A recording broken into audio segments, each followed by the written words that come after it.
आज इस वीडियो के बाद हम स्लीप के एक्सपर्ट बन जाएंगे और आज हम 3 चीजें देखेंगे। पहला कि हमें किस पोजीशन में सोना चाहिए, दूसरा कि जल्दी नींद लाने के लिए क्या क्या तरीके हैं, और तीसरा हमें कितनी देर तक सोना चाहिए। तो सबसे पहला सवाल आता है कि स्लीप के बारे में हमें इतनी इन्फॉर्मेशन क्यों होनी चाहिए। हम दिन भर अपने काम में कितना फोकस रहेंगे, कितने एक्टिव रहेंगे, हमारा परफॉर्मेंस लेवल क्या होगा, कितनी जल्दी हमारे फेस पर रिंकल्स आएंगे, ये सब डिपेंड करता है स्लीप पर। और हमें cancer, heart disease, Parkinson disease, Alzheimer disease, इन सब डिजीज के चांसेस भी डिपेंड करते हैं हमारी स्लीप की क्वालिटी पर। तो सबसे पहला सवाल आता है कि हमें किस पोजीशन में सोना चाहिए। हम लोग 3 ही पोजीशन में सो सकते हैं, या तो बैक पर, स्टमक पर या साइडवेज। मेजॉरिटी लोग 63% लोग साइडवेज सोते हैं। तो हम पहले इसी से स्टार्ट करते हैं। हम 2 तरीके से साइडवेज सो सकते हैं, लेफ्ट साइड या राइट साइड। हजारों सालों से चला आ रहा आयुर्वेदा और इवन आजकल की लेटेस्ट साइंटिफिक डिस्कवरीज बताती है कि लेफ्ट साइड सोना हेल्थ के लिए सबसे ज्यादा फायदेमंद है। अब सवाल आता है कि क्यों। इस बात को आप लॉजिकली एक्सप्लेन करो, तो इसके लिए मैं बहुत थोड़ी सी बायोलॉजी का सहारा लूंगा। आप जैसे ही कोई खाना खाते हैं तो वो खाना एक पाइप के जरिए आपके पेट में पहुंचता है। इस पाइप को एसोफेगस कहा जाता है। अब जैसे ही खाना आपके पेट में पहुंचता है, आपके पेट में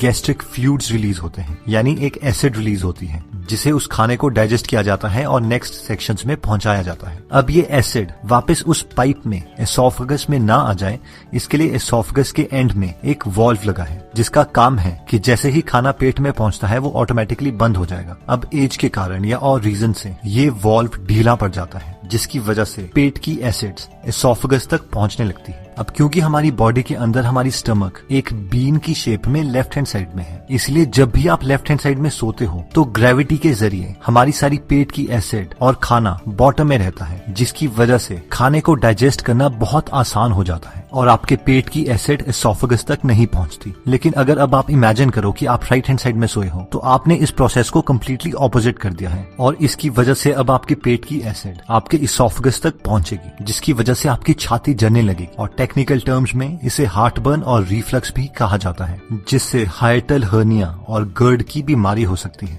अब देखते हैं कि हमारे हार्ट को लेफ्ट हैंड साइड में सोने का क्या फायदा है।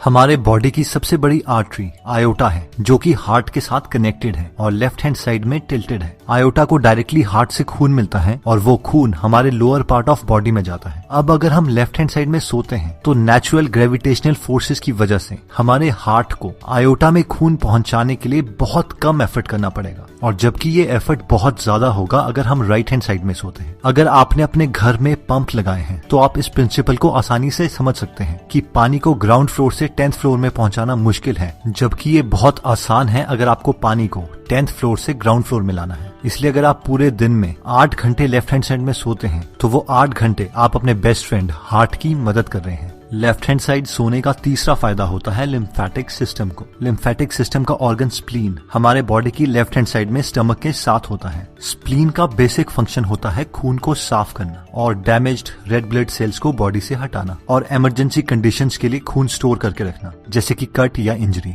अब क्योंकि स्प्लीन को खून साफ करना है और लिम्फेटिक सिस्टम में कोई हार्ट की तरह पंप नहीं है, इसलिए खून मसल की कॉन्ट्रैक्शन से धीरे धीरे स्प्लीन तक पहुंचता है। और अगर आप लेफ्ट साइड सोते हैं और क्योंकि स्प्लीन भी लेफ्ट साइड है, तो नेचुरल ड्रेनेज की वजह से खून स्प्लीन तक पहुंच सकता है और आप अपने स्प्लीन की भी मदद कर सकते हैं। हमें बीमारियां तब लगती है जब हमारी बॉडी वेस्ट प्रोडक्ट्स को हमारे खून से हमारी बॉडी से नहीं निकाल पाती, और लिम्फेटिक सिस्टम का यही काम है कि वो हमारे ब्लड से वेस्ट प्रोडक्ट्स को बाहर निकाले। इसीलिए आयुर्वेदा में सबसे पहले लिम्फेटिक सिस्टम को ही ट्रीट किया जाता है। इसलिए अगर हम लेफ्ट साइड में सोते हैं तो हम हर रोज अपने हार्ट की, अपने लिम्फेटिक सिस्टम की और अपने डाइजेस्टिव सिस्टम की हेल्प कर सकते हैं। और अगर हम राइट साइड में सोते हैं तो हमारे बॉडी के ऑर्गन्स को ये हेल्प नहीं मिल पाती। नेक्स्ट स्लीपिंग पोजीशन आती है जब हम अपनी बैक पे सोते हैं।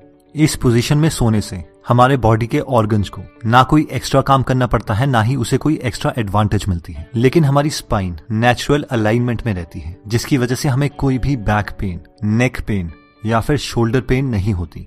जो लोग इस पोजीशन में सोते हैं उन लोगों को फ्यूचर में बहुत कम डिस्क प्रॉब्लम आती है। अगर आपको स्नोरिंग की, खराटों की प्रॉब्लम है तो इस पोजीशन में खराटे बढ़ जाते हैं, और एपनिया यानी सोते सोते सांसें रुक जाना, वो भी इंक्रीज हो सकता है। लास्ट स्लीपिंग पोजीशन आती है जो लोग अपने पेट के बल, अपने स्टमक के बल सोते हैं। ये सबसे वर्स्ट स्लीपिंग पोजीशन है और अनफॉर्चुनेटली मैं भी ऐसी सोता हूँ। इस पोजीशन में आपकी स्पाइन अलाइन नहीं होती, गर्दन घूमी होती है, इसलिए नेक और लोअर बैक पे बहुत प्रेशर पड़ता है। जिससे फ्यूचर में डिस्क की प्रॉब्लम्स आ सकती हैं। डाइजेस्टिव सिस्टम को, सर्कुलेटरी सिस्टम को ज्यादा काम करना पड़ता है, जिसकी वजह से रात को हमारी बॉडी 25% एक्स्ट्रा एनर्जी कंज्यूम करती है। इस पोजीशन का सिर्फ एक ही फायदा है कि जिन लोगों को खराटे आते हैं उन्हें खराटे थोड़े कम आएंगे। बाकी जो लोग मेरी तरह इस पोजीशन में सोते हैं वो एकदम तो इस पोजीशन को चेंज नहीं कर सकते, लेकिन धीरे धीरे हमें इस पोजीशन से लेफ्ट साइड में सोने की ज्यादा प्रैक्टिस करनी पड़ेगी।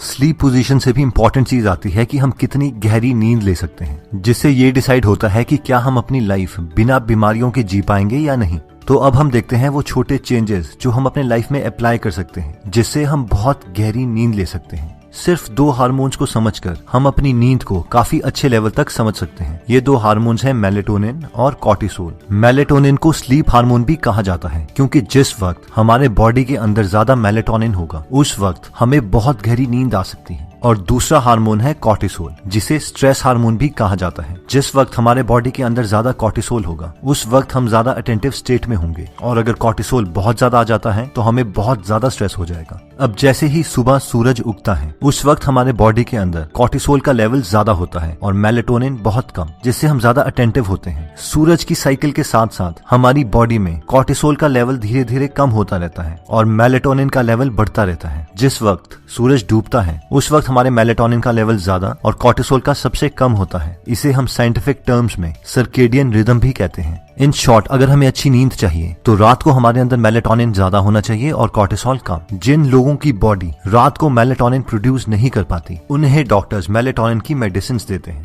हमारा गोल हमारी बॉडी में मेलेटोनिन नेचुरल तरीकों से लाने का है, ना कि दवाइयां खाकर, जिसके ऑब्वियसली बहुत सारे साइड इफेक्ट्स भी हैं। अगर हमें अपनी बॉडी में मेलेटोनिन नेचुरल तरीके से पैदा करना है तो हमें अपने बॉडी को 2 कंडीशंस प्रोवाइड करनी पड़ेगी। पहला है डार्कनेस, यानी कमरे में पूरे तरीके से अंधेरा, और दूसरा है consistent sleep and wake cycle, यानी हर रोज ऑलमोस्ट सेम टाइम पर सोना और सेम टाइम पर उठना। कमरे में अंधेरा होना हमारी गहरी नींद के लिए इतना ज्यादा इंपॉर्टेंट है कि कॉर्नेल यूनिवर्सिटी के रिसर्चर्स ने एक एक्सपेरिमेंट किया, जिसमें उन्होंने एक आदमी को एक पूरे अंधेरे रूम में सुलाया, उसके साथ सेंसर्स अटैच किए और फाइबर ऑप्टिक केबल से एक 50 पैसे के सिक्के के बराबर थोड़ी सी लाइट उसके घुटने के पीछे कंसिस्टेंटली फ्लैश करी, और सिर्फ इतनी सी लाइट से उसकी पूरी स्लीप साइकिल डिस्टर्ब हो गई। और जो लोग रात को पूरे अंधेरे में सोने से डरते हैं वो रेड लाइट का नाइट बल्ब यूज कर सकते हैं। नेक्स्ट आता है ब्लू लाइट। हार्वर्ड के रिसर्चर्स ये कंफर्म कर चुके हैं कि ब्लू लाइट हमारा कॉर्टिसोल लेवल इंक्रीज करती है और मेलेटोनिन सप्रेस करती है, यानी डिक्रीज करती है। और अनफॉर्चुनेटली हमारे सारे गैजेट्स, हमारा सेलफोन, हमारे लैपटॉप, हमारा टेलीविजन, ये सारे ब्लू लाइट एमिट करते हैं। और रात के वक्त हर 1 घंटा जो हम इन डिवाइसेस के साथ गुजारते हैं उससे हमारी 30 मिनट की डीप स्लीप कम हो जाती है और फिर बीमारियां लगने लगती हैं। अब ऑब्वियसली हम इन फोन से इतना एडिक्टेड हो चुके हैं कि हम इन्हें नहीं छोड़ सकते, इसीलिए मैक्सिमम फोन्स में ब्लू लाइट फिल्टर का एक फीचर प्रोवाइड किया होता है, जिससे हमारी स्क्रीन पेल येलो कलर की हो जाती है। इस फीचर को यूज करके हम अपने स्लीप की क्वालिटी को इम्प्रूव कर सकते हैं। जिन लोगों के सेलफोन में ये फीचर नहीं है वो एंड्रॉइड में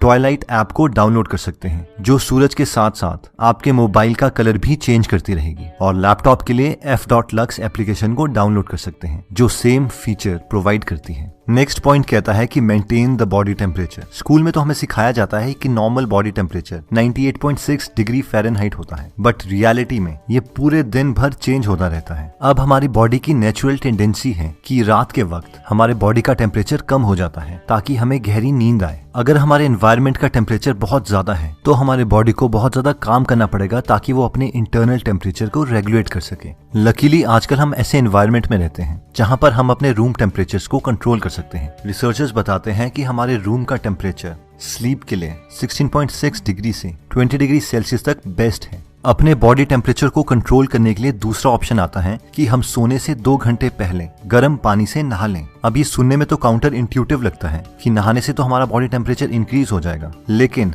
नहाने के बाद जैसे ही हमारे बॉडी का टेम्परेचर इंक्रीज होगा वो ऑटोमेटिकली हीट रिलीज करता रहेगा ताकि बॉडी का टेम्परेचर और एनवायरनमेंट का टेम्परेचर बराबर आ जाए। और फाइनली वो थोड़ी एक्स्ट्रा हीट रिलीज कर देगा जिससे बॉडी का टेम्परेचर एनवायरनमेंट के टेम्परेचर से थोड़ा कम रहेगा और हमें गहरी नींद आएगी। नेक्स्ट पॉइंट आता है कि हर रोज हमें कितने आवर्स तक सोना चाहिए।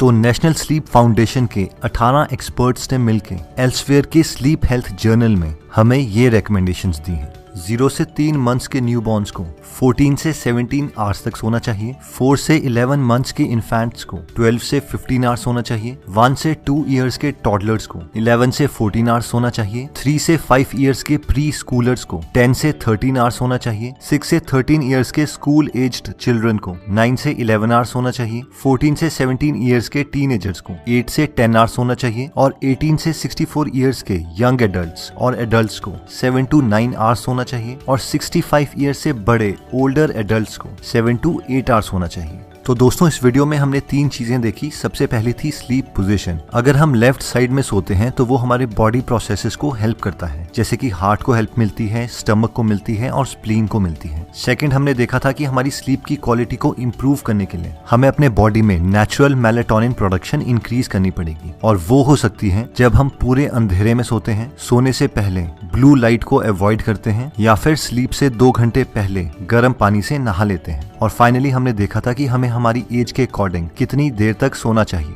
दोस्तों अगर आप फ्री में हिंदी ऑडियो बुक समरी सुनना चाहते हैं तो डिस्क्रिप्शन में दिए हुए लिंक पे जाके आप हमारी गीगल ऐप डाउनलोड कर सकते हैं। वहां पे आप फेमस बुक सुन सकते हैं जैसे कि the miracle morning, you can and you will, how to make friends and influence people, E myth revisited, 0 to 1, Chanakya Niti, the one thing, power of habit, wings of fire, the monk who sold his Ferrari and many more. और हर हफ्ते इस app में हम एक नई audio book summary डालते हैं। दोस्तों कमेंट सेक्शन में आप बता सकते हैं कि आप नेक्स्ट वीडियो किस टॉपिक पर चाहते हैं, ताकि हमें भी फीडबैक मिले और उसी टॉपिक्स को हम कवर करें। इस चैनल को जरूर सब्सक्राइब कर लीजिए और बेल का बटन दबा दीजिए ताकि आप ऐसी नॉलेजेबल वीडियोस कभी मिस ना करें। और इस वीडियो को लाइक जरूर कीजिएगा ताकि हमारा कॉन्फिडेंस बढ़े।